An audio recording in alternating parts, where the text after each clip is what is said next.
নায়ক তারেক রহমানের নির্দেশনাতে আমরা কবিরের পরিবারের জন্য খবর নেওয়ার চেষ্টা করেছি, কিছু করার চেষ্টা করেছি। আমরা দীর্ঘদিন 17 বছর এই ফ্যাসিস্টদের আক্রমণ, অত্যাচার, অনাচারে আমরা ভঙ্গুর প্রায় ছিলাম।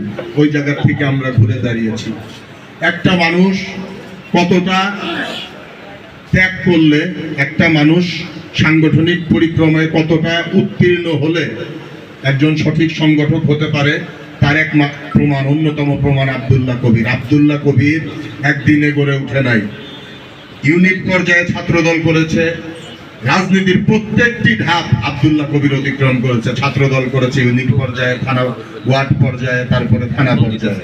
ছাত্রদলের পরে যুবদল করেছে, ওয়ার্ড পর্যায়ে, যুবদলের থানা পর্যায়ে নেতৃত্ব প্রত্যাশী ছিল। তারপরে সে জায়গা থেকে বিএনপি করেছে। আব্দুল্লাহ কবিরের অবদান, আব্দুল্লাহ কবির আমাদের সাথে এখানে ছাত্রদল করা